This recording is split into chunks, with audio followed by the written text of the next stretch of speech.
Ja tere, head kuulajad ja suur tänu kutse eest siia.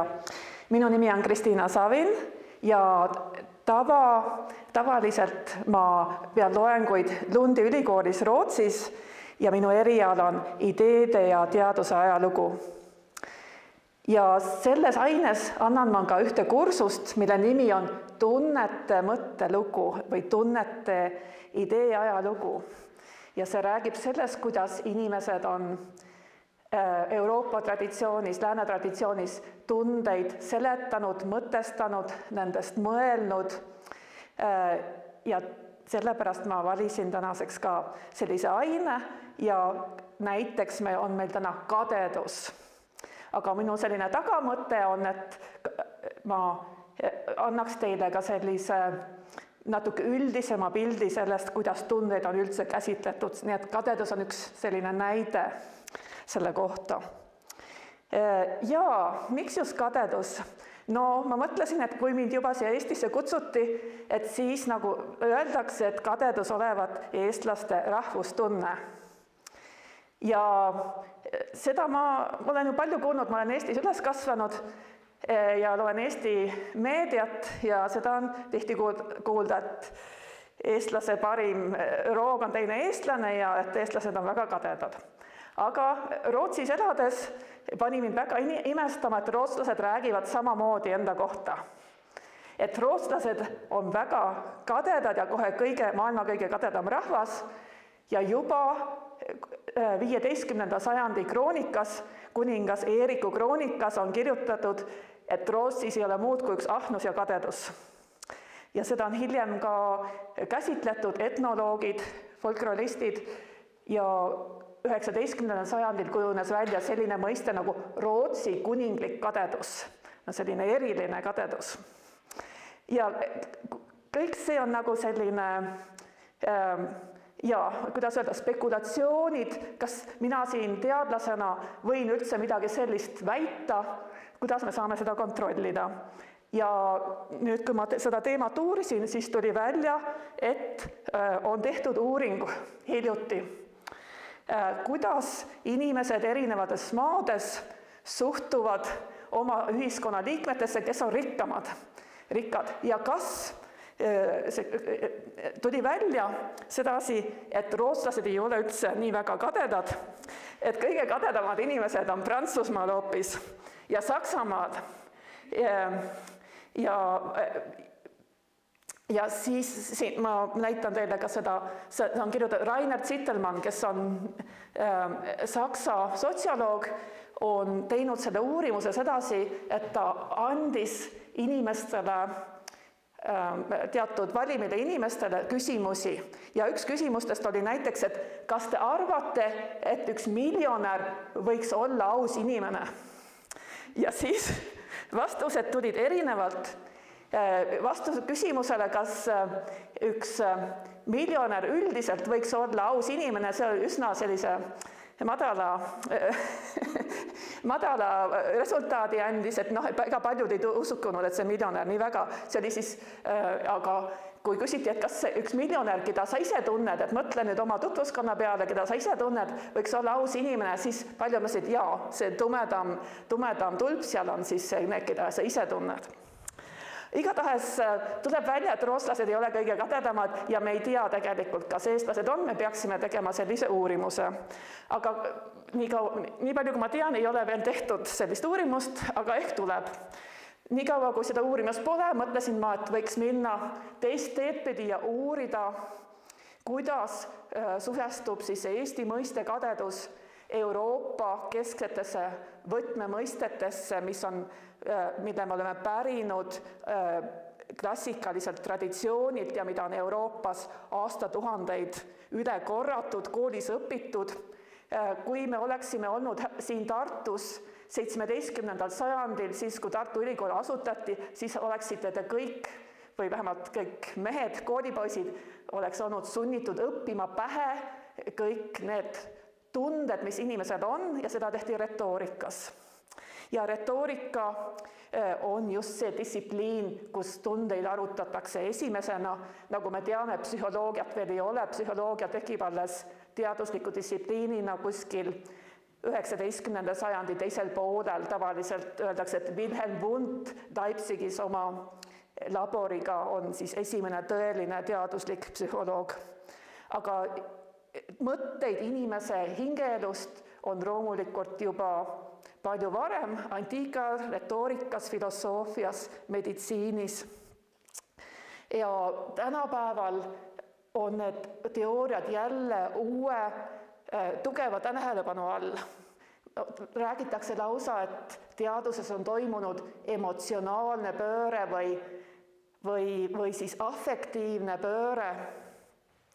Ja juba paar aastakümmet on emotsioonid olnud teadlaste huviorbiidis, mitte ainult siis psühholoogia, vaid ka sotsiaalteadused, humanitaarteadused, eriti ajalugu, tunnete ajalugu on väga oluline distsipliin ja minu enda aine ideeajalugu on ka siin oluline, sest meil on tähtis mõista neid ideid, mõisteid, mis on tolleaegse, vanaaegse emotsioonide mõistmise aluseks.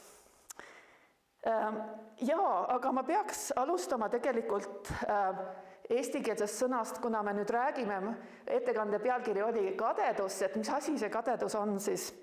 Ja selleks ma pöördusin ühe toreda raamatu poole, see on keeleteadlane Ene Vainik, kes on kirjutanud raamatu Eesti tunded, sõnaportreed, kus on tehtud ülevaade selle kadeduse sõna kasutamisest ja selle erinevatest vormidest ja sugulastest. Ja etümoloogiliselt tuleneb sõna kadedus vana alggermaani keelest, kus see tähendas kahju ja lausa see võis olla ka selline tegija nimi, et keegi, kes teeb kahju, skado. Ja tegelikult tänapäeva rootsi keeles skada tähendabki kahju endiselt. Aga need soome-ugrilased on selle S-i sealt eest ära võtnud, nagu nad ikka vahest teevad, ja siis on järgi jäänud kade, kuidagi on arenenud sellest, me ei tea täpselt muidugi, et see oli umbes 2000 aastat tagasi vähemalt, kui see sundis Läänemere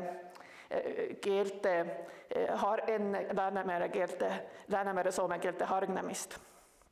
Ja tänases eesti keeles on siis sõnal kade tegelikult kaks pisut erinevat nüanssi. Esiteks on see inimene, kade inimene on selline, kes teiste edu ei kannata, aga see võib olla ka inimene, kes endale kuuluvaid hüvesid jagada ei soovi. Et ka eesti keele seletavas sõnaraamatus on need esitatud, need kaks tähendust, mis on omavahel seotud. Ja näited on seal sellised, et ta on kade juba paljast mõttest, et teisel hästi läheb. Ja siis see teine mõiste, teine tähendus oleks nagu kitsi inimene ja siis on näiteks seal või siin Ene Vainik toob näiteks ära ole nii kade, anna mulle jäätist maitsta. Et need on toredad näited siin ja ma soovitan kindlasti teil seda raamatut lugeda. Ja, aga kuidas oli siis Euroopa traditsioonis, mis ka kindlasti seda eestlaste kadeduse mõistmist on mõjutanud? Kõige olulisem autor, kelle teosed olid aluseks emotsiooni sõnavara kujunemisel teaduslikus diskursuses, oli Aristoteles. Ja Aristoteles on kirjutanud ühe väga tugeva mõjuga, pikaajalise mõjuga raamatu, mitu tuhat aastat järgiti tema näpunäiteid, isegi kui tema retoorika tehne, retoorika kunst on selle kreekakeelne nimi, see unustati ära keskajal ja seda nii ei loetud, aga renessansi ajal ta tuli tagasi seda suurema jõuga ja peaaegu kõik retoorikaõpikud olid siis Aristotelese järgi üles ehitatud ja seal oli kindlasti ka üks selline suur peatükk erinevatest tunnetest, umbes 13–15 erinevat tunnet, natuke vaheldub see. Alati algab kõik vihast, viha on kõige olulisem tunne, teate ka, et juba see juba lääne kirjandus saab alguse vihapurskega, Homerose Iliases palutakse luulekunsti muusal laulda sellest Achilleuse vimmast või vihast. Vihast kirjutati umbes 40 erinevat traktaati antiikajal, kõik ei ole säilinud või enamus ei ole säilinud. Kõige tuntumad on võib-olla siis Senekas, Rooma filosoofi Seneca käsitlus vihast. Teine selline tunne, mida on väga palju käsitletud, on armastus, kuna armastusest saab selline filosoofiline tunne juba Platoni pidusöögis, kus armastus on nagu metafooriks tunnetusprotsessile ja sellisele metafüüsilisele dimensioonile. Aga nüüd, mida ütleb Aristoteles kadeduse kohta? Kadedus phtonos on valu hinges, mille põhjustab nende inimeste edu või hüve, kes on meiega võrdsed. Ja see on, mida mõelda võrdsusega. Aristoteles on väga täpne ja paljuski geniaalne kirjanik, kuigi just see raamat on tegelikult koosneb tema loengute konspektist, nii et siin ei ole alati kõik väga hästi läbi seletatud, aga see on väga huvitav analüüs ja teist sellist ei ole tollest ajast. Võrdsed meiega need on, kes on seisuse või sugulussidemete või vanuse poolest või rikkuse poolest, sotsiaalse staatuse, au poolest meiega sarnased. Me kadestame ka neid, kes on lähedal ajas näiteks või ruumis, vanuselt, staatuselt.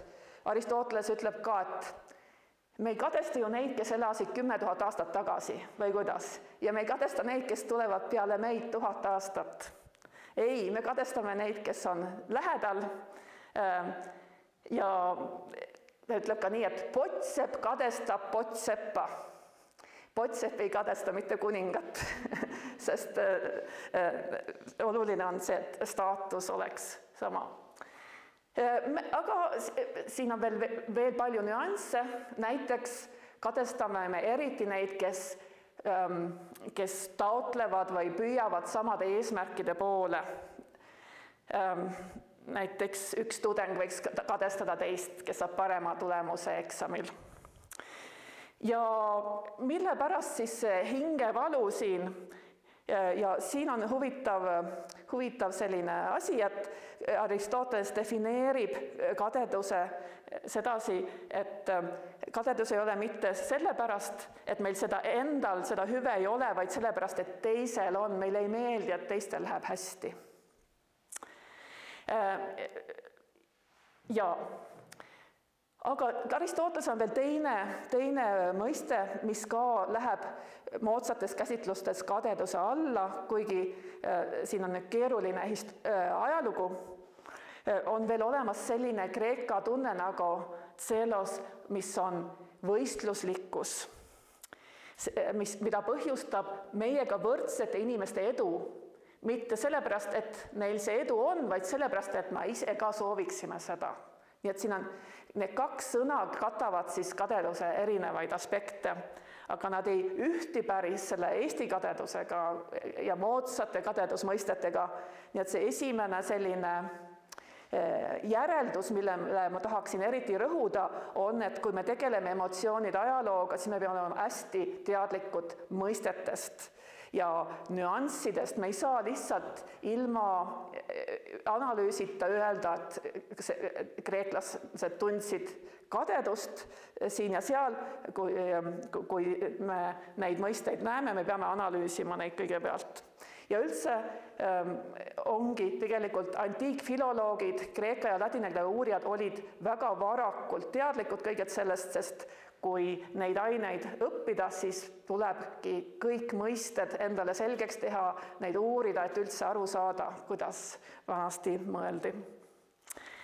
Ja Aristoteles siis arutab alati iga tunde puhul, et millised inimesed seda tavaliselt tunnevad. Noored on võistluslikkusele suunatud, need, kes on uhked, ja eriti vooruslikud taotlevad inimesed.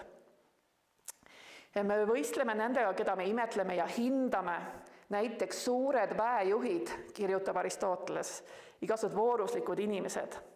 Nii et see on üks selline positiivne asi või see vähemalt võib olla positiivne, kui see viib heade tegudeni. Seevastu kadedus phtonos on halbade inimeste tunne, mis viib halbade tegudeni, tahe kedagi võib-olla kahjustada ja nii. Ja Aristoteles arutab ka, et missugused on nende vastandid. Kadeduse vastand on kaastunne, eleos, või siis pigem tegelikult haletsus oleks õigem tolle aja, sest kaastunnet peetakse tavaliselt 18. sajandi selliseks mõisteks. Ja miks seda on siis huvitav üldse siin arutada retoorikas? Kõik on suunatud sellele siin Aristotelese juures, et me peaksime suutma neid tundeid välja kutsuda teiste inimeste juures. Aga mis olukorras on vaja kutsuda esile kadedust? Ja kui me oleksime nüüd siin tavalises auditooriumis ja minu ees oleksid tudengid, siis ma paluksin neid erinevaid variante välja pakkuda, ma seda täna ei tee, vaid ma tulen ise, annan vastuse kohe. See on eriti sellistes situatsioonides, kus inimesel on vaja mõjutada kohtunikke kohtus. Retoorika üks olulisemaid foorumeid antiikajal, kus retoorika üldse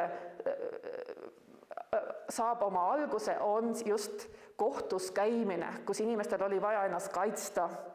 Ja näiteks, kui siis mõeldakse nii, et kohtunik on väga pahane, vihane selle kuriteo peale ja kurjategija peale, aga et seda leevendada, siis võib kutsuda esile kaastunnet. Ja kaastunnet esile kutsuda ei ole väga raske, ega kõige esimene teos Euroopa ajaloos, mis rääkis tunnetes, oli Thrasymachos Kalkedonist, tema traktaat just haletsusest, kus näidati, kuidas haledalt esineda.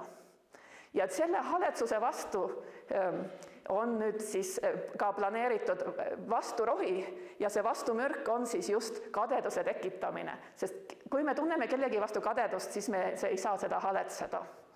Et see ajalooline kontekst on selline. Ja võitlushimu vastand on midagi muud, see on põlgus. Me praegu sellel pikemalt ei peatu. Mis on huvitav Aristotelese juures ja miks Aristoteles tänapäeval on väga aktuaalne, on see, et Aristoteles näeb tundeid, et tunded ei ole midagi irratsionaalset, vaid tunded on seotud mõtetega. Tunded sisaldavad väärtushinnanguid, tunnetes on kognitiivne element. Ja sellepärast on isegi tänapäeva filosoofias aeg-ajalt viidatakse või päris tihti viisatakse Aristotelesse. Kognitiivsed emotsiooniteooriad on jälle moes praegu.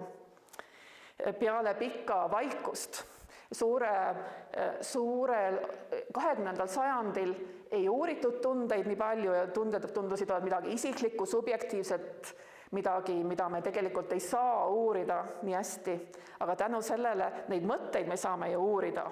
Mõtteid, mis on õiglane, võrdne, auväärne, häbiväärne, õige või vale. Seda on võimalik analüüsida nagu paljud teisi ideid ja sellepärast ei saa me öelda, et tunded on täiesti irratsionaalsed. Ja kadedus ja võistlushimu on siis seotud küsimustega, mis on õiglus, mis on võrdsus, mis on kellegile ühiskonnas sobilik, mõeldes tema staatusele ja tema teenetele, mis on õiglane jaotus, hüvede õiglane jaotus ühiskonnas, igaühe pingutusi arvestades. Nii et need on sellised suured olulised teemad ja tunded on siis sellega otseselt seotud. Ja Aristoteles on veel mitmeid mõisteid, seal on ka mõiste kahjurõõm. See ei ole nagu selline keskne mõiste, epihairegakia, kahjurõõmu teooriad arenevad rohkem alles 18. sajandil saab kahjurõõm nagu iseseisva tunde staatuse. Sellepärast, et palju sellest, mida meie tõlgendame tänapäeval kahjurõõmuna, tõlgendati vanasti kui sellise nördimuse indignatsioonina nemesis. Ja nemesis on selline tunne, umbes kui me loeme lehest, et mõni poliitik, kes on palju reegleid rikkunud, elab väga uhket ja head elu. Ja siis tekib selline tunne, et kuidas siis niimoodi, ja ma loodame, et ta saaks õiglase karistuse. Või näiteks mõni kurjategija, pangaröövel elab rõõmsalt kuskil palju paremini kui meie. Kas me siis ei taha, et oleks õiglus maailmas ja nad ometigi oma karistuse saaksid. Ja selline, tänapäeval öeldakse, et see on kahjurõõm, aga tol ajal ei tõlgendatud seda kahjurõõmuna, vaid siis öeldi, et see on see nemesis. See on küll Aristotelese enda selline uuendus siin raamatus, et ta seda sõna sedasi täpselt kasutab, aga nemesis oli siis kättemaksu jumalanna. Aga sellest sai pikk traditsioon ja seda tunnet diskuteeritakse siis hiljem kaua aega. Ja kõik need mõisted võetakse üle roomlaste poolt ladina keeles. Ja see suur tähtis mõiste ja mille mina täna eelkõige keskendun, see on invidia. Me näeme ka, et inglise keel on saanud oma kadeduse mõiste siit, envy. Aga ka see võistlushimu, selos on andnud näiteks sellise tõuke inglisekeelse jealousy tekkimiseks ja ka teistes keeltes, nii et need kaks mõistet elavad edasi. Ja nii et need on sellised olulised mõisted, mina täna keskendun eelkõige invidiale, mida on see kõige suurem ja klassikalisem ja enim arutatud mõiste. Nagu me teame, siis kõik antiikaja filosoofid, nemad sugugi ei olnud nõus Aristotelesega. Aristoteles mõtleb, talle tegelikult ei meeldi, et nüüd tunded mõjutavad kohtuniku tegevust. Aga ta ütleb, et kuna see juba nii on, et tunded mõjutavad meie otsuseid, siis me peame nendest rääkima. Ja tunded on nagu selline motiveeriv jõud ja Aristotelese moraalifilosoofias on see kesktee mõte, et olla mõõdukas, mis tunnetesse puutub. Aga temale vastu hakkavad stoikud, kelle eesmärk on tundevabadus või tundetus, apatia ja et saavutada hingerahu. Ja stoikuid on mitmeid, neid jaotatakse erinevatesse koolkondadesse. Me täna sellesse ei süvene, aga see põhiline mõte neil on siis, et me peame oma sellised tundeimpulsid mõistuse abil ületama, mõtlema õigeid mõtteid. Tänapäeva psühholoogid on ka võrrelnud seda kognitiivse käitumisteraapiaga, kuidas õiged mõtted aitavad meil tundeimpulsid ületada. Ja loomulikult igasugune kadedus, võistlushimu ja nördimus või indignatsioon on irratsionaalsed stoikule. Need on valede arusaamade tulemused, me omistame valedele asjadele suurt tähendus, mõtleme, et nad on head või halvad ja siis tunneme palju tundeid. Aga kui me mõtleme järgi, siis kõik need asjad on tegelikult ükskõik. Adiafora, nad ei mängi nii suurt rolli, kui me mõtleme, mis tegelikult on oluline inimese elus ja see on hingerahu ja vooruslik elu.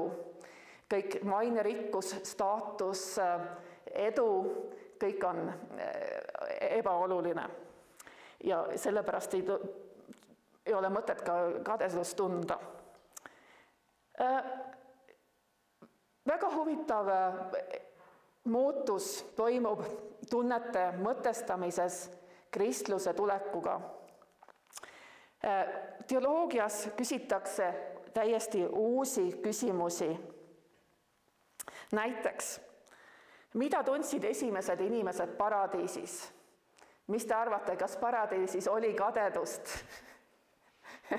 Ja need inimesed ei olnud kadedad, aga see uss oli kade tegelikult. See kurat on kade. Vana-Kreeka traditsioonis olid ka jumalad ju kunagi kadedad, aga juba Platon ütleb, et jumalus ei ole kade ja kristlikus traditsioonis seda on ja Jeesus ei olnud ju ometi kade. Aga need on väga sellised huvitavad diskussioonid. Ja kas näiteks Jumalal on tunded, et kui me teame, et piiblis on kirjutatud palju, et Jumala viha tabas Soodomat ja Gomorrat või Jumala viha ja õnnistus ja nii edasi, et kas tõesti Jumalal on tunded? Tavaline vastus sellele on, et ei, see ei ole nii mõeldud, see on lihtsalt nii öeldud selleks, et inimesed aru saaksid. Et see on nagu selline metafooriline kirjeldus Jumala suhtest inimkonnaga. Et tal selles mõttes ei ole neid hingeliigutusi või passioone, mis on ju tegelikult paatos on kannatus või inimene on passiivselt tegelikult ohver välistele mõjudele ja laseb ennast mõjutada. Sellist asja Jumalal ei ole. Aga kas inglitel on siis tunded? No, ega kui inglite tunded on kehas, inglid ei ole materiaalsed olendid, neil ei ole keha, nad on vaimsed olendid, nad ei saa tunda selliseid passioone või afekte. Aga siiski on üks selline afekt, mis on nagu selline õrn ja õilis afekt, see on vaimne rõõm. Inglid, nad teevad ju muusikat, laulavad, sellist juubeldavad ja nii edasi, et rõõm, vahest võib näha ka keskaegses kunstis natuke õrnalt naeratavaid ingleid. Päris naer ei olnud korrektne. Aga millised tunded sobivad heale kristlasele? Sellised küsimused. Kuidas tundeid kasutada, neid mobiliseerida nii, et nad aitaksid meid lunastusele? Kuidas hinnata erinevaid tundeid? See moraaliteoloogias on tunded oluline ja kõige selline klassikalisem autor on siis kirikuisa Augustinus.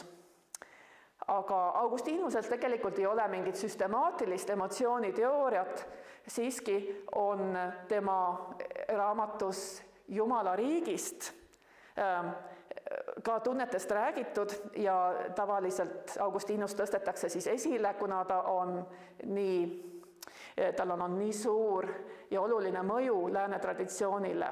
Ja tema ka räägib, täpselt nagu stoikud, räägib ta hinge sellistest segajatest, et need tunded on hingesegajad, passioonid või afektid on hingesegajad.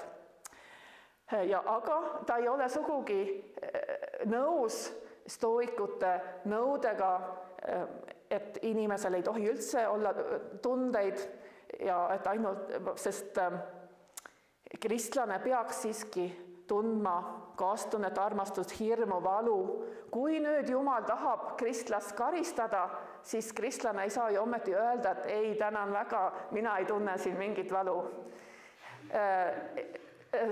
Ja see on selline oluline vahe, sest vahest on näha, et tegelikult stoisismil on olnud mõju ka Uues Testamendis, me näeme, on Paulus ja stoisismi on tolle ajal oli oluline ja mõjusid on tunda varases kristluses ja kristlikes tekstides, kuid see tundestrateegia, mis arendatakse välja siin Augustinuse poolt, näeb ette, et inimene võtab vastu selle, mida Jumal saadab, õnnistus teeb meid rõõmsaks, karistus suunab meid kahetsusele, meeleparandusele, patukahetsusele.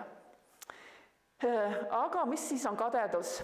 Kadedus on ju selge märk päris patust ja oma raamatus Confessiones ja nüüd mul on eestikeelne nimi peast läinud, kuidas on pihtimused, just, aitäh, oma pihtimustes räägib nimetab Augustinus ka, et juba vastsündinutel on see destruktiivne impulss, päris patt nagu kaasasündinud, et kui vaadata, kui 2 väikest last, võib-olla õed või vennad, on oma amme juures ja imevad piima ema rinnast, siis on näha, kuidas nad püüavad seda teist oma venda sealt ära ajada. Et selline on see inimene. Ja Augustinus inimese käsitluses on õpetus päris patust ju väga keskne ja kadedus on märk sellest. Mida siis teha selle vana antiikse filosoofiaga? Mõelge nüüd ise, Augustinus oli ju käinud saanud klassikalise hariduse, ta räägib oma pihtimustest, kuidas ta loeb Homerose eeposeid ja pisarad on silmas, ta on nii liigutatud ja üldse kõik hiliskeskaja inimesed, esimesed kristlased, kirikuisad, neil oli ju tegelikult see antiikaegne haridus ja nad teadsid ka täpselt, kuidas neid tundeid defineeriti selles filosoofilises traditsioonis ja retoorika traditsioonis. Siis nüüd tekib diskussioon antiigi pärandi ümber ja mitmed tunded annavad alust päris tulisteks debattideks. Kadeduse ümber nii suurt debatti ei ole, kadedusest saab päris üheselt mõistetav patt. Ja see on nüüd huvitav, see on nüüd uus kontseptsioon, sest iseloomuviga, mis antiikal oli see iseloomuviga või selline puudus inimese käitumises, siis nüüd saab see ontoloogilise mõiste, also kosmoloogiline, kohe, et see on Jumala tahtmise ja reeglite eiramine, see on midagi enamat kui lihtsalt iseloomuviga. Vihast saab ka patt, siin on suur diskussioon, Augustinus arvab, et võiks olla nagu selline põhjendatud viha ja me ei tohi tunda kunagi viha inimese vastu, vaid ainult selle patu vastu. Aga talle hakkab vastu Dionysos, kes arvab, et piiblis, et Augustinus on piiblit valesti tõlgendanud ja seal olidki erinevad piiblitõlked, kus ühes oli, et justkui oleks põhjendatud viha lubatud, aga Hieronymus tõlgib uuesti ja seal ei ole seda sõna tegelikult. Lootusest, mis kreeklastele võis olla selline petlik tunne, illusioone ärgitav tunne, lootus, sest saab nüüd üsna positiivne tunne, kui see on suunatud taevasele elule peale seda maist elu ja see on kristlik voorus. Ka kaastunne saab positiivseks, stoikud, näiteks Seneca oli kritiseerinud kaastunnet ka mitmel põhjusel. Me täna ei jõua sellest rääkida, võime teha mõne teine kord, kui keegi tahab. Ja kahetsus, mis ei olnud hinnatud, näiteks Aristoteles ei hinnanud kahetsust, ta mõtles, et niimoodi, et kui sa oled nüüd üks tark ja ettenägelik inimene ja järgid ja vooruslik ja teed nii, nagu sa annad oma endast kõige parema, siis sul pole mõtet midagi kahetseda. Ainult inimesed, kes ei suuda ratsionaalseid otsuseid teha, võivad kahetseda lapsed ja naised ja nii, aga et sellisel aristokraadist mehel ei ole põhjust kahetseda midagi, et kui ta on oma parima andnud. Aga nüüd kristlikus kultuuris ja kahetsusest saab selline oluline elu arendav, isiksust arendav aspekt, ümberpöördumine patust, meeleparandus, pattude kahetsus, väga oluline kristlikus antropoloogias, saab uue tähenduse. Ja kõik need tunded suhestatakse nüüd uue sõnavaraga, uute metafooridega, mis on siis pärit heebrea keelest või siis kreeka keelest ka Uue Testamendi puhul ja nende jutustustega. Ja selline oluline pöördepunkt inimese teel siin maailmas on siis pattu langemine. Peale pattu langemist tekkis inimestel terve rida negatiivseid tundeid, nagu valu, häbi, kadedus, viha, lihahimu. Oli ka suur diskussioon keskajal, et kas paradiisis oli seksuaalset erutust ja sellele oli ka erinevaid vastuseid. Aga ja kõige selline põhjapanevam lugu, mida räägitakse alati kadedusest, on Kaini ja Aabeli lugu. Kuidas jumalane on Aabeli ohver meelepärasem ja Kain, tal tunneb sellist viha ja kadedust, et ta tapab oma venna. See on siis kadeduse tulek siia maailma, kadeduse sünnilugu, mida kogu aeg või palju kordi uuesti jutustatakse. Aga ka paljudes teistes piibli kohtades, eriti Kogujas ja tarkuse raamatutes nimetatakse seda inimlikku omadust, kadedust, nagu Kogujas, kes ütleb, ja ma nägin, et kõik vaev ja kõik saavutused töös tekitavad inimeses ainult kadedust ligimese vastu. Kadedusest saab ka surmapatt. Paavst Gregorius esimene või Gregorius Suur on tunnete ära kõik need omadused, kõrkus, mis on teiste pattude ema, sellest kõrkusest lähtuvad kõik teised patud, aga ka ahnus, liiderlikkus, viha, need tunded on märgitud siin rasvases kirjas, viha, õgarlus ja kadedus ja loidus. Tegelikult ka loidus võiks olla siis selline tunne, akseedia on eelkäijaks melanhooliale, et seal on otsene seos melanhooliaga. Kadedust ja neid teisi pattusid on ka kujutatud teemonitena. Ja varases piibli ja Vanas testamendis on näha, et aeg-ajalt näiteks raskemeelsust kujutatakse teemonite käsitööna, aga siin näeme ka, kuidas Püha Antoniust kiusatakse ja need hirmsad loomad ja monstrumid, kes teda seal kiusavad, me võiks ju mõelda, et need on mingid suvalised teemonid, aga need ei ole, need on päris, neil on ka nimed ja me võime võrrelda siin sarnast pilti. Need on sellise, need halvad, need on tegelikult, need ei tule mitte väljaspoolt, vaid need on Antoniuse enda halvad mõtted, kiusatused, mis inimest valele teele püüavad tirida, juustest tirib ja üks nendest on ka siis kadedus, mis siin on ka sorn, viha, naid, kadedus, hohmut, upsakus ja nii edasi, loidus ja teooriale 7 surmapatust eelnes tegelikult teooria 8 kiusatusest ja see vanem Antoniuse ajal võis see olla aktuaalne. Ja siis veel küsimus, mida tundis Kristus?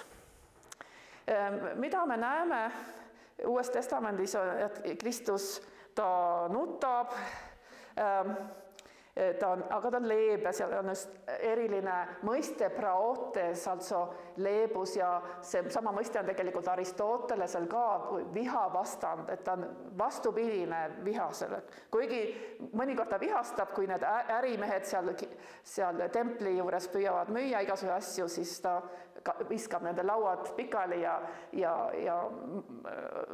paistab olevat vihane. Aga siis ta ei ole kunagi kade ja seda viha, tema viha tuleb tõlgendada hoopis teistmoodi. Jumala viha on midagi muud kui tavalise inimese viha. Et isegi kui Jeesus oli vihane tookord, siis ei tähenda, et meie võime olla vihased. Nii et vihakeel tuleb mõneks ajaks ja ka kadeduse. Aga me teame, et keskaeg on väga pikk aeg ja tegelikult keskaegsed emotsiooniteooriad on väga mitmekesised.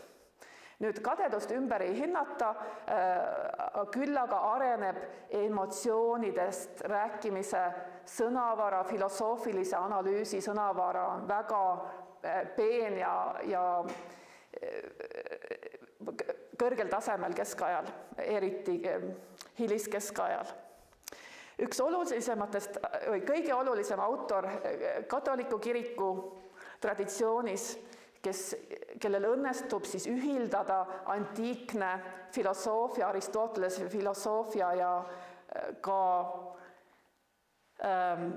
kristlik teoloogia, see suur ja raske ülesanne, mille üle keskaja teoloogid pead murdsid, kuidas ühendada antiikseid ideid.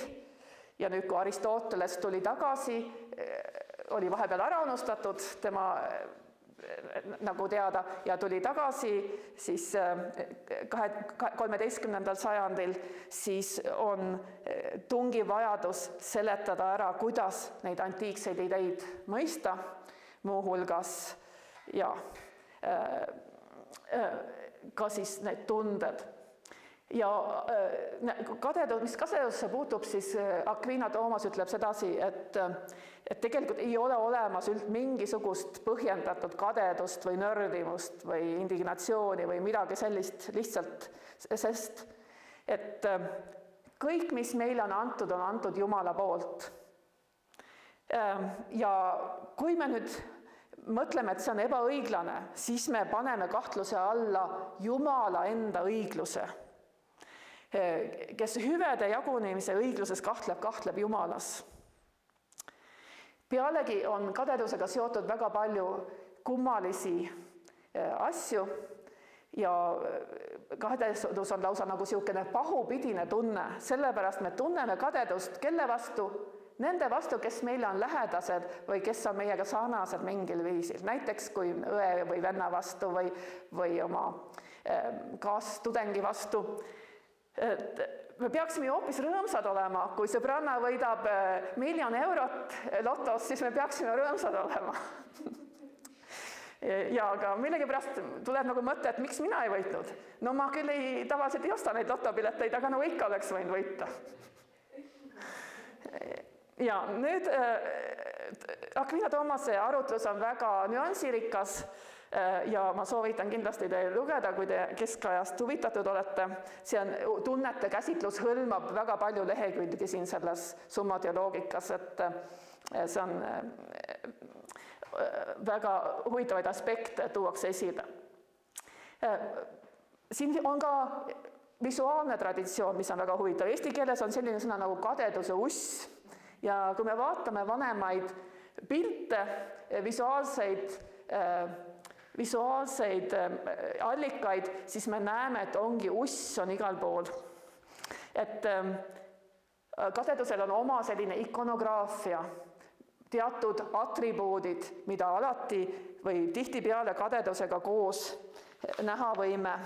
Ja ma mõtlesin kommenteerida natukene siin ühte 1534. aastat pärit Saksa puulõiget, mis seletab täiesti lahti kadeduse ikonograafia.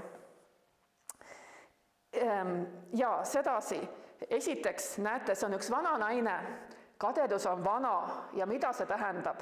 See tähendab, et kui kadedus pääseb südame sisse, siis ei taha ta sealt enam ära minna, vaid ta kasvab päev-päevalt ja ligimese armastus sureb. Ja siis kadedus on väga pikaealine. Teiseks, kadedusel on sarved, nagu te näete. See tähendab, et kadedus vallutab ka heade inimeste südamed ja teeb nad metsikuks, teeb ta metsalisteks teiste vastu. Kadedus on pime, ta ei näe midagi. See tähendab, et kadedusele ei meeldi näha, kuidas teistel hästi läheb. Kadedusel on nahkhiire tiivad. See tähendab, et kadedus tegutseb öösiti, mis on siis selline sümbol sümboolne kirjeldus sellest, et kadedus tegutseb salaja, kadedus ei ole mitte avalik, vaid öövarjus ta teeb oma tegusid. Siis, kui teised ei näe ja ta peidab end, inimesed tavaliselt püüavad peita oma kadedust. Kadedus on alasti, see on sümbol sellest, et kadedust ei saa lõputult peita, lõpuks ta ikka paljastatakse. Kadedus hammustab oma vasakut kätt. See tähendab, et kade inimene teeb oma kadedusega endale ise halba ja kaotab lõpuks rõõmu ja elujõu. Tema teine käsi, parem käsi, on tühi. See tähendab, et kadedusel ei ole midagi head pakkuda. Tema rinnal on üks mürgine putukas, vasakul, ühel rinnal. See tähendab, et kadedus on mürgine, ta mürgitab südame ja ta mürgitab suu ja ka oma ümbruse. Kadedus tallab vasaku jalaga truuduse sümbolil. Kadedus ei halasta ka mitte sõpradele ja omakstele ja headele suhetele. Ja seal on ka üks skorpion, mis viitab siis selle kadedus on mürgine. Ja kõik need mõtted, mis siin on kokku viidud ühele puulõikele, need tulevad siis korduvalt esile väga erinevates kirjanduse liikides, nii filosoofilises kirjanduses kui ka ilukirjanduses renessansi ajal. Ja väga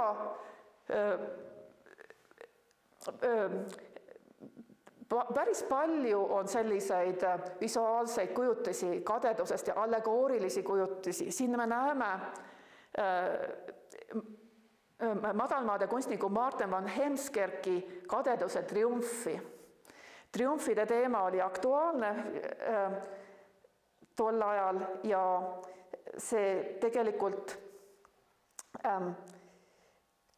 see pilt kuulub ühte seeriasse, mis näitab, kuidas inimelu kogu aeg muutub, sest kadedus ei jää igaveseks triumfeerima, ta ei võida, kadedus ei võida. Tema ümber on siin nüüd laim, konfliktid, sõjad ja riiud ja siis siin ta istub ise kadedus. Aga tema ei jää igaveseks võidutsema, sest kadedus viib konfliktideni, sõdadeni. Järgmine on siis sõjatriumf ja peale sõda tuleb vaesus. Aga vaesus põhjustab seda, et inimesed hakkavad taotlema rikkust ja rikkus viib edasi, peale rikkuse triumfi tuleb upsakus ja upsakus viib jälle kadeduseni ja nii jätkub see inimelu. Üks viib teiseni ja lõppu ei näi tulevat. Sama teema siin, ka üks pildiseeria, nüüd ma võtsin ainult kadeduse, aga tegelikult siin seerias on siis ka need teised seisundid. Ja siin on üks ka ladinakeelne tekst, mis ütleb, et kadedus kuivab kokku, kui ta näeb teiste edu ja siis ta sünnitab riidu, konflikte ja sõdasid, veriseid sõdasid ja me näeme ka siin, kuidas inimesed, kaks naist riidlevad, me näeme linnu, mis on puruks pommitatud, seal loomad, isegi hobused ja lehmad on surma saanud ja usse on oi kui palju.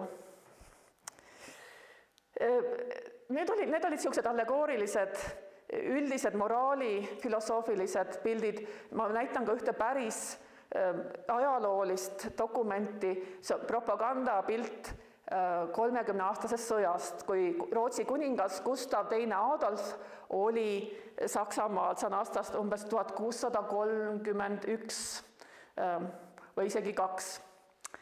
Ja siin me näeme siis, et kaks sõjaväge ruttavad teineteise vastu sõtta ja siin see Rootsi pool on siis, me näeme, siin on kõik väga vooruslikud, Rootsi poolel on usk, lootus, armastus, julgus, mõõdukus ja õiglus. Aga seal katoliku liiga pool, nagu siin on kirjutatud, siin on see general Tilli ja tema kõik need sõbrad, kes on erinevad patud ja pahed. Siin on siis ahnus esindatud jesuiidi munkade poolt. Siin on ka kadedus, üks vanem naine paljalt, see on siis üks kadedus tuleb sealt. Ja selline mustvalge pilt,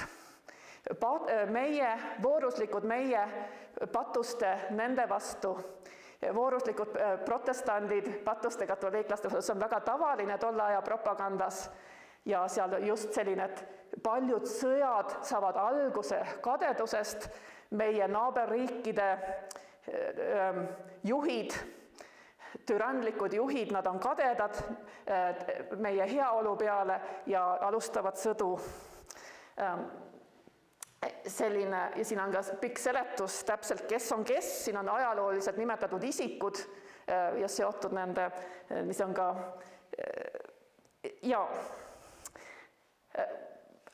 millal siis kadedus kaotab sellise absoluutse negatiivse hinnangu filosoofias? See on umbes 17. sajandi keskel, kui tulevad uued filosoofid nagu René Descartes ja Thomas Hobbes. Ja üks väga oluline, nad ei ole, ja üks väga oluline teos, mis on siis nagu selline kanooniline teos tunnete mõtteloo kontekstis, on René Descartesi hingetundmused. See teos on tegelikult nagu selline pikk vastus küsimusele, kuidas töötavad koos hing ja keha. Descartesi filosoofia on dualistlik, ta kujutab ette, et hing on siis ja keha on diametraalselt erinevad substantsid, keha on mõõderuumis materiaalne, aga hing on siis igavene ja immateriaalne. Kuidas saab see igavene hing mõjutada materiaalset keha? See on põhiküsimus ja vastuseks on see, et käbinäärme kaudu ja nende eluvaimude spiritus kaudu saab mõjutada küll. Nii. Aga ta arutab ka üksikuid tundeid ja näitab, kuidas need tunded siis tekivad kehas. Kuidas tunded kehas tekivad? Ja kadedus, ta nendib küll, et kadedus, tavaliselt vaadatakse kadedust kui loomuvääratus, et see on mingi looduse perversioon. Aga siis ta ütleb ka sedasi, et, ja nüüd ma tsiteerin Andres Raudsepa tõlget, ta ütleb sedasi, et see, mida üldiselt kadeduseks nimetatakse, on pahe, mis seisneb loomuväärastuses, mille tõttu teatavad inimesed vihastavad, kui näevad, et teistel läheb hästi. Aga mina kasutan siin seda sõna selleks, et tähistada tundmust, mis ei ole alati paheline. Niisiis, kadedus kui tundmus on kurbuse liik, millesse on segatud viha ja mis tuleb sellest, et näeme midagi head juhtuvad inimestele, kes seda ei vääri. Kadedus on teatud sorti õigluse armastus. On olemas õiglane ja ebaõiglane kadedus, ütleb Descartes. Kuid ükski muu pahe ei riku inimese enesetunnet rohkem kui kadedus. Kadedatel inimestel tekib tinavärvi jume. Harilikult, ma tsiteerin jälle, harilikult on need tinajas, see tähendab kahvatu jume, milles on segatud kollast ja musta, nagu verevalumi puhul. Maksast pärit kollane sapp ja põrmast eralduv must sapp levivad südame kaudu kõikidesse veenidesse. Sellepärast on kadedad, ne teate, olete kindlasti kuulnud kadedusest roheline või ja nii edasi. Ja see on siis see kehavedelike teooria. Meditsiin tegeleb ju ka tunnetega, tunded ei ole meditsiini otsene uurimisobjekt, tunded on sümptomid meditsiinis, varauusaegses ja meditsiinis.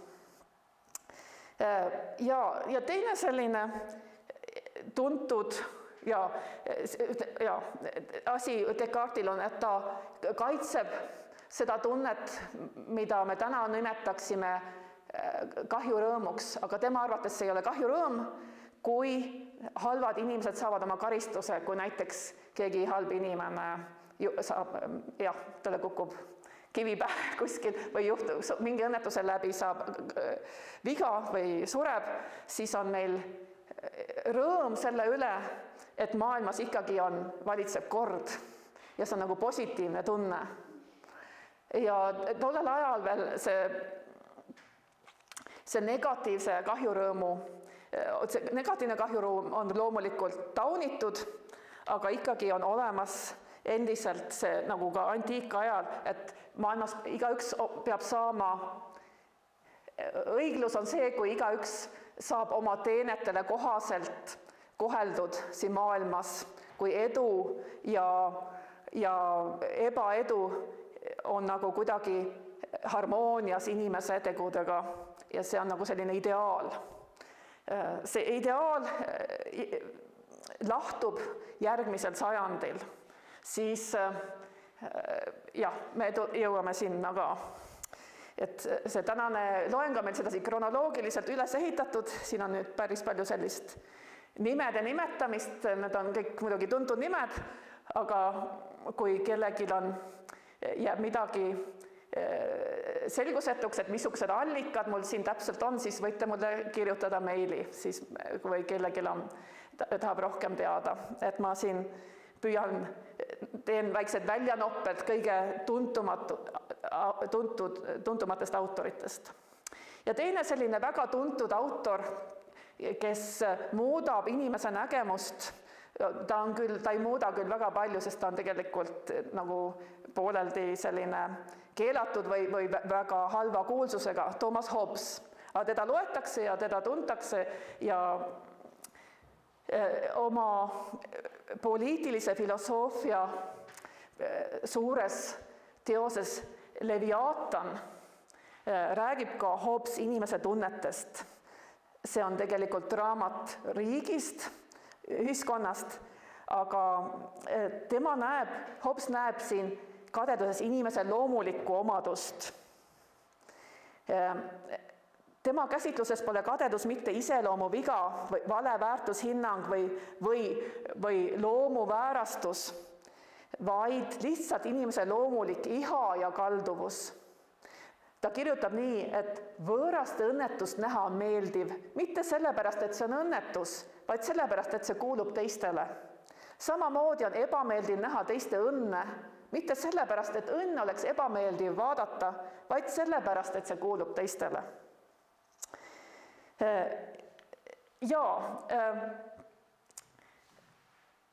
Ja nagu väga kuulus tsitaat Hobbesilt, ta kirjeldab inimese elu väga mustades värvides, et inimese elu on üksinlane, vaene, loomalik, õudne ja lühike. Solitary, poor, nasty, beauties and short.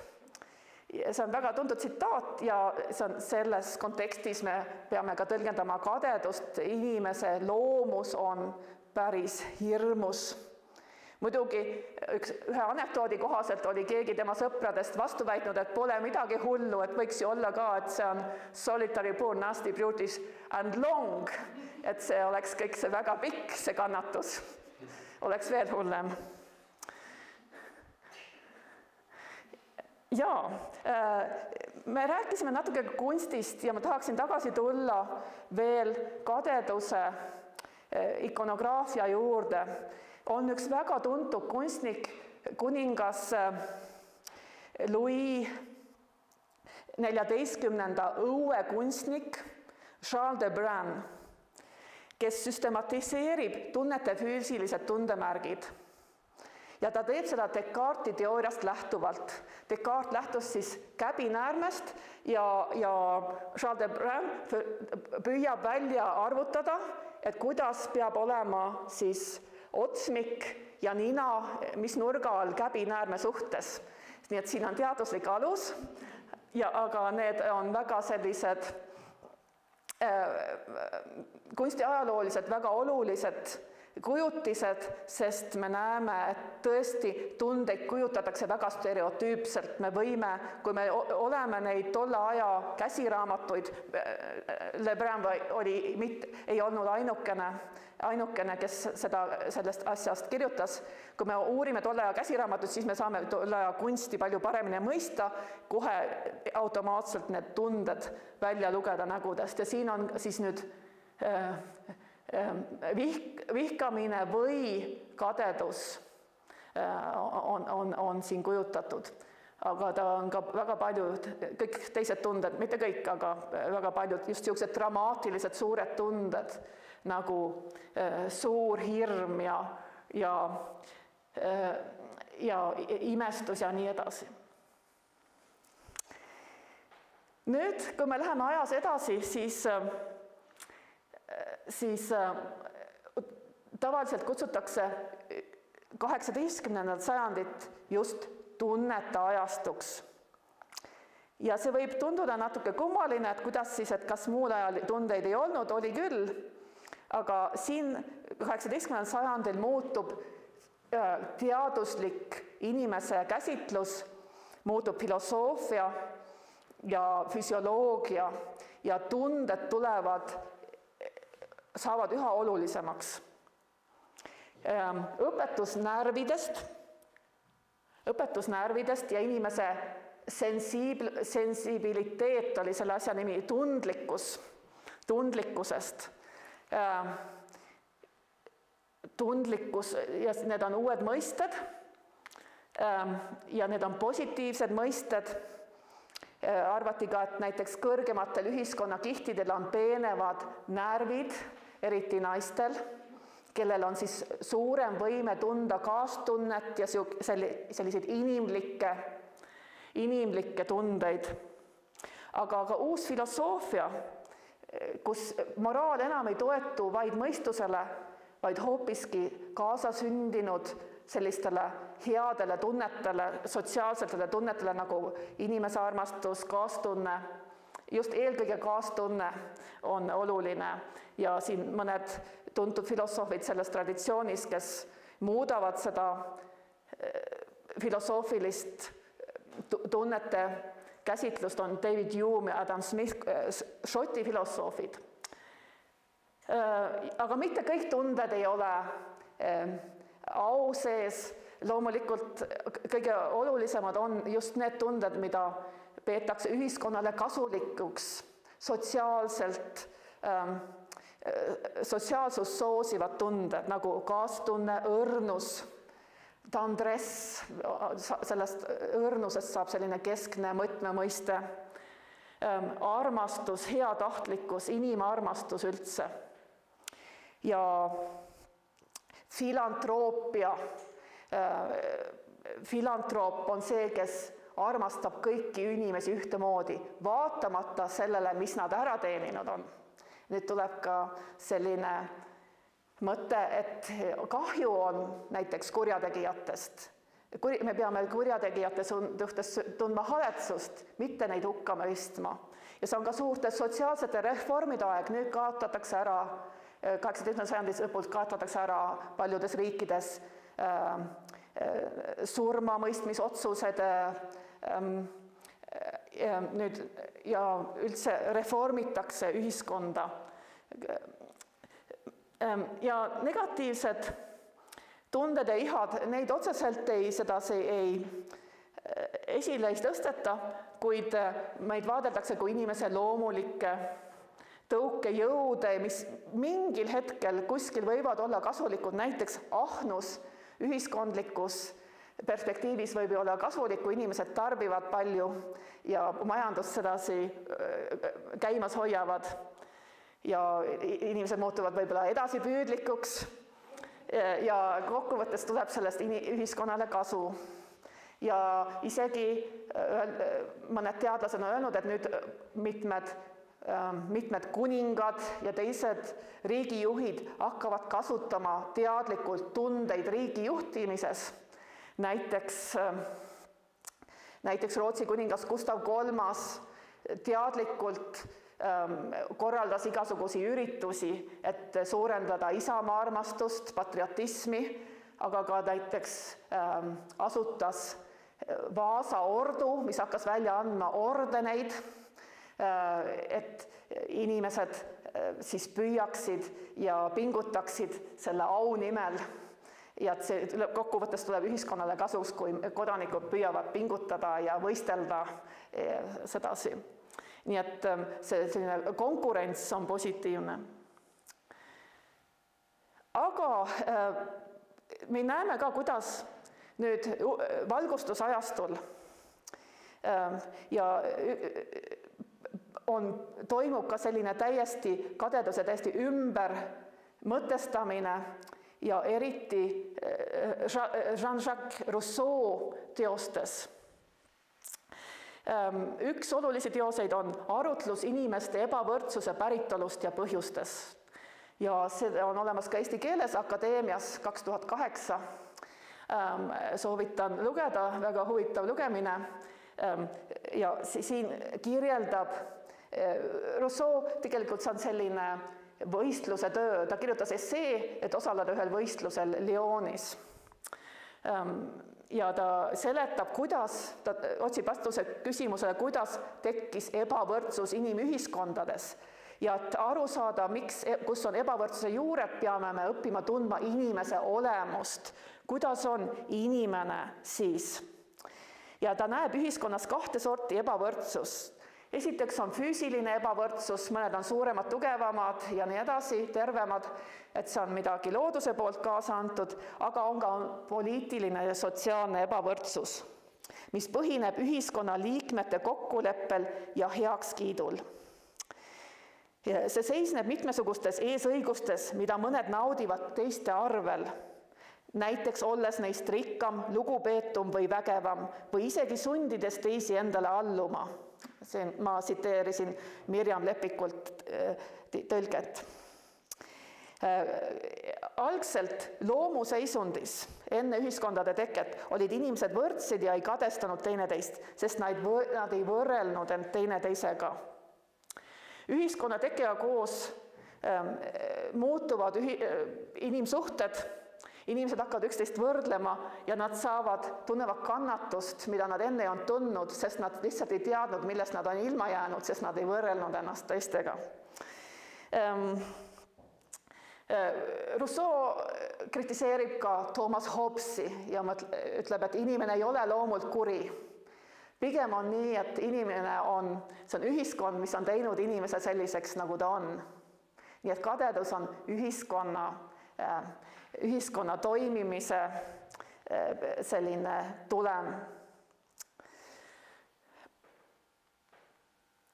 Me hüppame kiiresti edasi 19. sajandisse ja seal me leiame sellise olulise teose nagu Charles Darwini evolutsiooniteooria looja raamatu, mida ta ise pidas enda üheks olulisemaks teoseks, tunnete väljendamine inimestel ja loomadel. See on väga selline märgiline teos teadusajaloos. Darwin on üks esimesi, kes kasutab fotograafiat uurimismeetodina, näoilmete tõlgendamine. See oli küll raske, kuna tolle aja fotograafias olid nii pikad säriajad, et inimesed pidid pingutama ja mitu minutit grimasse tegema, et see lõpuks, et neid pilte saada. Ja Darwin jutustab väga lõbus naljaka loo, või see ei ole nii naljakas tema jaoks, kuidas ta tahtis saada ühte fotot nutvast lapsest. Aga see oli nüüd täiesti võimatu, kuidas laps ei seisa paigal ja ei ole samasuguse nutva näoga mitu minutit, mida oli vaja tolle aja fotograafias. Ja siis kuidas ta käis ja otsis fotograafi, kes suudaks selle asja ära teha ja lõpuks leidis ühe Rootsi fotograafi. Reilander oli tema nimi ja temast sai pärast Briti kunstfotograafia selline asutaja isa. Ja siin ongi, mõne pildi peale on ta ise ja mõne peale on tema naine. Ja siis on ka igasugused loomad lasi Darwin teha. Ja igatahes, aga kuidas on siis selle kadedusega? Kadedusega on selline halb lugu, et Darwin ütleb, et tegelikult kadedusel ei olegi füüsilist väljundit, nagu see jutt, et kadedus on salajane, kehtib ka siin. Et me näeme paljude teiste tunnete puhul, kuidas füüsilised reaktsioonid on jäänud inimesele, sellised reaktsioonid, mis ei ole üldse mitte mingit pidi funktsionaalsed tänapäeval, et miks me näiteks, miks karvad tõusevad püsti, miks tekib kananahk inimesel, et mis selle funktsioon on, kas see, kui kassil tekib, kass ajab oma karvad turri, siis ta hirmutab kedagi, ta muutub nagu suuremaks ja hirmsamaks, aga milleks siis inimesel kananahk, no ei ole vaja. Siis tema see Darwini järeldus sellest ongi siis, et tunded on jäänused reaktsioonides, mis olid vajalikud inimese evolutsiooni varasemas arengustaadiumis. Siis tegelikult neid tundeväljendusi ei olekski nagu vaja, vähemalt ellujäämise mõttes. Ta seda sotsiaalset osa väga põhjalikult ei lahka, ta vaatab, ta oli kirjavahetuses väga paljude inglastega ja välismaalastega ja kogus andmeid paljudest maailma maadest ja võrdleb erinevaid rasse ja rahvaid ja loomi ja inimesi. Ja teda huvitsevad siis näoilmed ja siin on ka nüüd üks naine, kes näitab põlgust ja ta suu on sedasi kõverdunud, nagu ta hakkaks hammustama, kirjutab Darwin, aga mis funktsioon sellel siis on, ega me siis ei hammusta üksteist, mõtleb Darwin, et noh, ei ole nagu sellist funktsiooni, see on lihtsalt selline jääknähtus. Ja kadedusel kahjuks ei ole füüsilist väljendust, aga Darwin kirjutab natuke, et kõik need vanaaegsed teooriad, et inimene läheb roheliseks või et vaatab viltu ja kõik, et need on sellise kirjanduslikud klišeed, et me ei saa seda päris üksüheselt võtta, tema tahab empiiriliselt kõike tõestada. Ja Darwini jälgedes käivad teised uusdarwinistlikud, neodarwinistlikud psühholoogid ja bioloogid ja üks nendest kõige kuulsamatest on Paul Ekman, Ameerika psühholoog, kes on siis formuleerinud teooria põhiemotsioonidest. Ja need on siis vastikus, rõõm, põlgus, kurbus, viha, hirm ja imestus. Ja kadedust ei olegi, nii et kadedus ei ole põhiemotsioon ja ta on ka seda ise kommenteerinud ja ta ütleb, et tegelikult, et kadedus ei ole nagu siukene, kadedust ei saagi emotsiooniks nimetada tegelikult, sest emotsioonid on nagu siuksed hetkelised ja kiired protsessid, aga näiteks kadedus võib kesta kaua aega, nii et võib-olla ei olegi, et see ei ole nagu päris seda sorti emotsioon.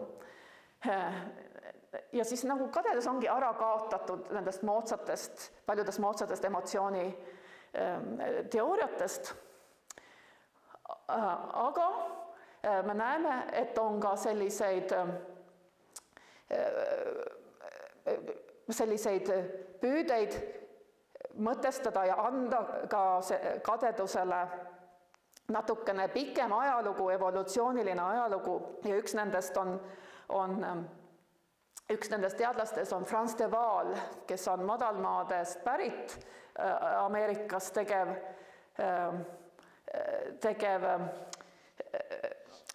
bioloog ja tema on näidanud, kuidas ka loomade juures võime eristada näiteks empaatiat ja see raamat The Mama on see ahv, suur gorilla, keda ta on kaua aega uurinud, ta on põhiliselt tegelenud gorilladega ja näitab, kuidas erinevat sorti ahvilised väljendavad erinevaid tundeid, empaatia, leppimine, lohutamine, aga ka õiglustunne ja ta on teinud eksperimendi, mida kui keegi tahab ma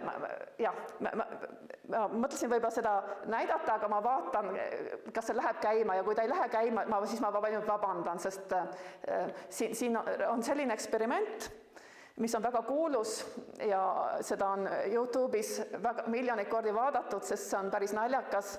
Siin on sedasi, et seal on 2 ahvi, 2 väikest ahvi, kes on puuris, eraldi puurides ja nad saavad sama ülesande, nendele antakse üks kivi ja nad peavad neile antakse süüa ja nad peavad andma vastu ühe kivi. Ja tavaliselt neile ahvidele antakse kurki, aga ühel päeval antakse ühele ahvile viinamarja ja teisele antakse kurki. Ja siis see, kellele antakse kurki, saab väga vihaseks ja väljendab seda väga selgelt. Ja nüüd, kui see käima ei lähe, siis ma vabandan, aga te võite kirjutage mulle, ma saadan, või otsige ise YouTube'ist, te leiate kindlasti selle üles, selle video. Ja, vaatame, kas läheb käima. So a final experiment that I want to mention to you is our fairness study. So this became a very famous study, and there's now many more, because after we did this about 10 years ago, it became very well known. And we did that originally with capuchin monkeys, and I'm going to show you the first experiment that we did. It has now been done with dogs, and with birds, and with chimpanzees. With Sarah Gosling, we started out with capuchin monkeys. So what we did is we put 2 capuchin monkeys side by side. Again, these animals, they live in a group. They know each other. We take them out of the group, put them in a test chamber. And there's a very simple task that they need to do. And if you give both of them cucumber for the task, the 2 monkeys side by side, they're perfectly willing to do this 25 times in a row. So cucumber, even though it's really only water in my opinion, but cucumber is perfectly fine for them. Now, if you give the partner grapes, the food preferences of my capuchin monkeys correspond exactly with the prices in the supermarket. And so, if you give them grapes as a far better food, then you create inequity between them. So that's the experiment we did. Recently, we videotaped it with new monkeys who had never done the task, thinking that maybe they would have a stronger reaction, and that turned out to be right. The one on the left is the monkey who gets cucumber. The one on the right is the one who gets grapes. The one who gets cucumber, note that the first piece of cucumber is perfectly fine. The first piece she eats.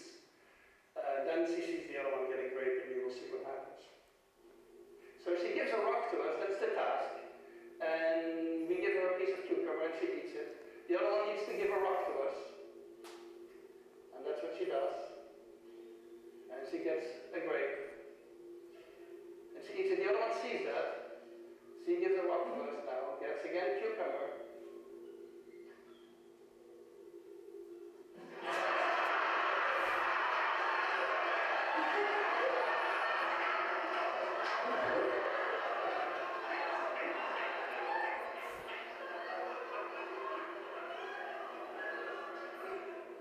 She tests the rock now against the wall. She needs to give it to us. And she gets cucumber again.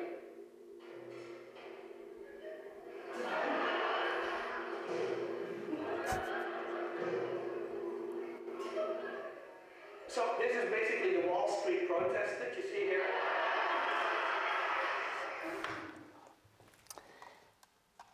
Ja, üks moment, ma panen selle kinni siit.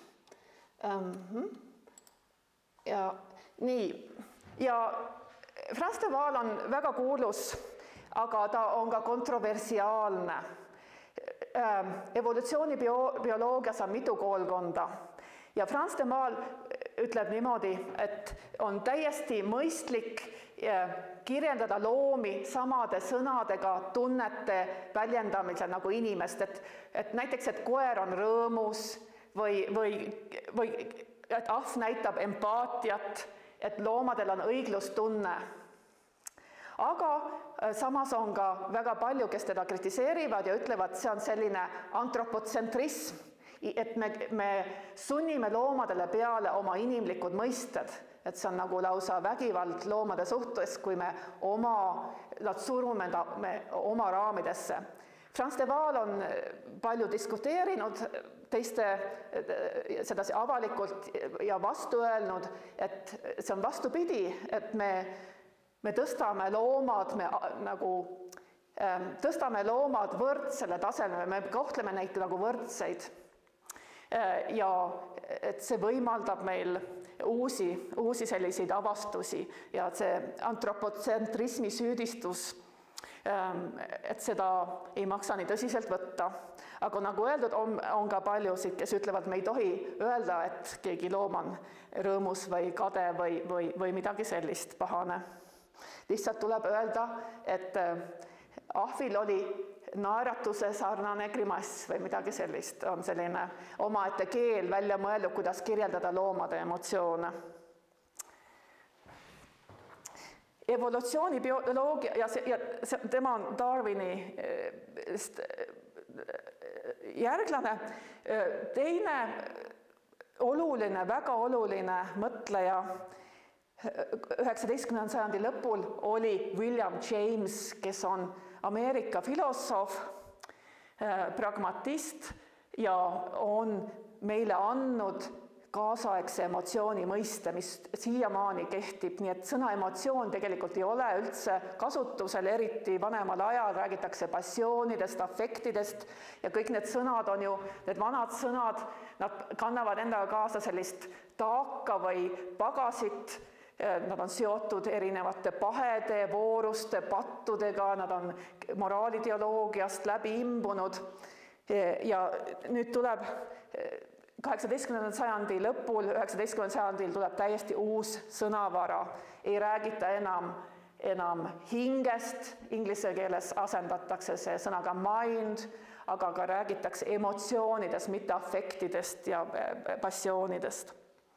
Ja siis üks selline märgiline artikkel, mida alati nimetatakse ja mida ma teile ka tahan nimetada, kuna see on selline sissejuhatus emotsiooni mõtlemise ajalukku, on aastast 1884, mis on emotsioon.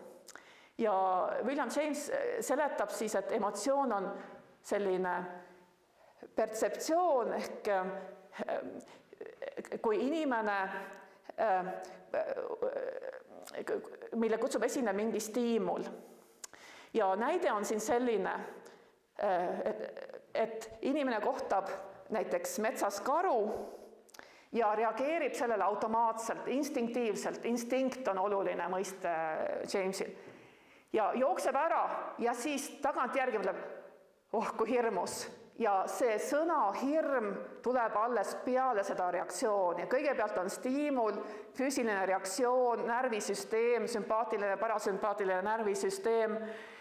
Ja alles siis tuleb see tõlgendus, mis on seotud sõnaga, mis on seotud kultuuriga. See asetatakse kultuurilisse konteksti alles hiljem. Ja see seda käsitlust jagavad päris paljud tänapäeval. Oi, vabandust, mul on siin läinud valesti. Ma ei näita seda lihtsalt sellepärast, et seal on mul midagi juhtunud sellega, selle tekstiga on kohalt ära läinud ja ma näen, et osad asjad olid rootsi keeles ka veel, et ma ei näita teile seda, aga see point on seal selles, et kõigepealt on afekt, mis on somaatiline reaktsioon ja siis inglise keeles eraldatakse need eraldi sõnadega afekt, somaatiline reaktsioon, siis järgneb feeling või tunne, mis on siis selle füüsilise afekti teadvustamine ja lõpuks siis emotsioon on see, kui see teadvustatud somaatiline reaktsioon tõlgendatakse kultuurilisel taustal. Nii et emotsioonil on mitu kihti ja meie kultuurilised eelteadmised, kõik need ettekujutused, stsenaariumid, mis meil on erinevate tunnetes, kuidas nad väljenduvad, mis juhtub, mis situatsioonides esinevad, kõik need mängivad rolli ja lõpuks siis, kui inimene asetab nad enda biograafia konteksti, enda elu konteksti, alles siis tekib see antakse tunnetele kultuuriline tähendus. Nii et ei ole, raske on öelda, et kadedus lihtsalt on kuskil ja et ta on midagi, see on konstrueeritud mingit moodi meie kultuuris ja need sõnad võivad olla väga erinevad. Ja ma vaatan nüüd natuke kella, ma ei hakka, ja natukene räägin veel, siis saate vabaks. Üks oluline selline teaduskoolkond 20. sajandil on ju psühhoanalüüs ja ma mõtlesin ainult öelda paar sõna psühhoanalüüsi kohta, sest see on selline oluline traditsioon ja siin on ka paar mõtlejat, kes on kadedusest kirjutanud. Kuigi tegelikult psühhoanalüütikud on rohkem olnud huvitatud tungidest, ühesõnaga sellest, mis on tunnete taga, mitte nii palju tunnetest enestest. Ja Freud on küll kirjutanud näiteks leinast ja melanhooliast ja kõhedusest, aga oma kultuuriteoorias kirjutab ta ka kadedusest ja siis ta kirjutab sedasi, et õigustunde juured ongi algselt kadeduses ja võistlushimus.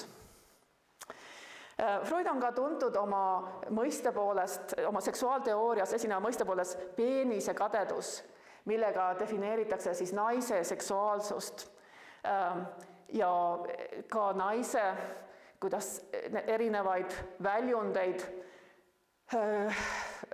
kuidas see moondub sümboolselt erinevateks muudeks soovideks, näiteks sooviks tahteks lapsi ja meest omanda.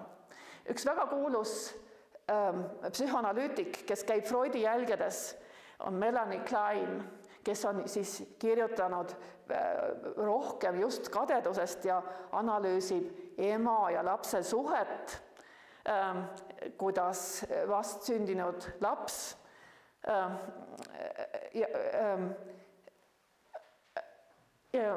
suhestub emasse ja ema rind on siin esimene objekt, mida laps ihaldab ja kui talle keeldutakse rinda andmast, siis see võib tekitada teatud psühholoogilisi mehhanisme, mis teda hiljem kujundavad inimesena. Et nii positiivsed kui ka negatiivsed tunded kujunevad selles suhtes. Ja eksempel ja see näide on just kadedus siin. Ka ühiskonnateoreetikud, sotsioloogid on kirjutanud kadedus üks mitte väga tuntud, tänapäeval mitte väga tuntud, kuid huvitav teos on Austria päritolu Ameerika sotsioloogi Helmut Scheuki raamat kadedusest, kadedus üks ühiskonnateooria, see on ka, ta käsitleb kadedust ajaloolisest perspektiivist, kirjanduses ja esitab sellise huvitava mõtte, et mida demokraatlikumaks ühiskonnad muutuvad, seda rohkem on neid, kes on meile võrdsed ja meile sarnased. Et ühiskond nivelleerub, me oleme kõik võrdsed ja sarnased, see tähendab ka, et üha rohkem on neid inimesi, keda me võime kadestada. Et see on selline paradoks. Mida demokraatlikum ühiskond, seda rohkem võimalusi vähemalt kadeduseks, sest me oleme võrdsed. Me seisus ühiskonnas, kui ma olen toatüdruk, siis ma ei kadesta kuningat. Aga meie poliitikuid me sedasi ei vaatle tänapäeval. Ja ongi, kui ma nüüd mõtlesin lõpetada natuke tänapäevaste selliste keskse debatiga, et mis siis on oluline, kas bioloogia või kultuur, see on mitmete tunnete puhul on seda üha uuesti üles võetud seda teemat ja me näeme, kuidas erinevad distsipliinid annavad erinevaid vastuseid, mõned uurivad loomi, evolutsioonipsühholoogia, Darwini jälgedes, aga ka neuroteadustes, üks kuulsamaid neuroteadlasi, kes on tundeid kirjeldanud ja nende erinevaid selliseid teid ajus kirjeldanud on Jaak Panksepp, kes oli Eesti päritolu väga tuntud, edukas ja huvitav teadlane, tegev Põhja-Ameerikas ja tema teooria on endiselt aktuaalne neurobioloogias. Aga ajaloolased, sotsioloogid, antropoloogid ja mina ideaaloolased, me rõhume ikka selle konstruktivismile, kuidas tunded erinevad kultuurides ja kuidas see bioloogiline alus vormitakse kultuurilistest mustritest lähtuvalt. Ja selline viimane näide huvitavast teadlasest on tema nüüdseks juba klassiku staatuses tunnete kirjeldamises on antropoloog Katrin Lutz, som on kirjutanud ühest väiksest atollist Vaikses ookeanis. Üks atoll, mille nimi on Ifaluk. Ja sellest on saanud selline õpiku näide, mis kogu aeg, mida kõik tänapäeval tunnevad. Ja ta on elanud siis selle väikse rahvakilluga koos ja õppis ära nende keele ja eriti need mõisted, mis kirjeldavad tundeid ja uuris, millal neid kasutatakse. Ja tema siis pani tähele, et need mõisted nagu väga hästi ei kattu. Meile tundub, et selle väikse rahvakillu mõisted on nagu kokku segatud mitmest tundest. Näiteks fago on segu armastusest, kurbusest ja kaastundest, siis on seal õigustatud viha song ja ker, mis on erutuse, õnne, viha segu. Seal on ka üks segu, mis on saagenga, mis on kadeduse, armekadeduse ja konkurentsi segu ja muudki. Ja siis see oluline tees siin on, et võib-olla et kellel on siis tegelikult need ebaloomulikud tunded, kas nendel seal Ifalukis või on see nii, et meie oma lääne perspektiivist ei suuda lihtsalt tõlkida teiste kultuuride tundeid. Ja see on ka selline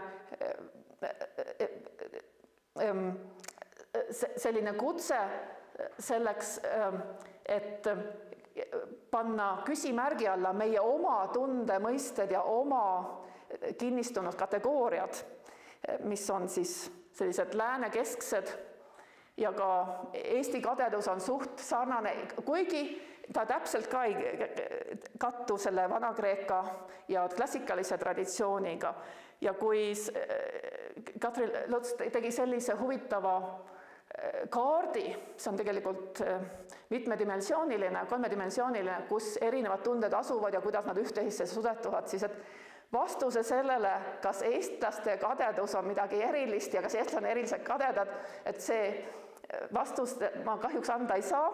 Meil on vaja teadlasi, kes kaardistavad eestlaste emotsioonid samamoodi ja ilmselt oleks ka see kaart oleks pisut teistsugune kui see klassikaline kaart võib-olla, et ka meil oleks vaja sellist kaarti.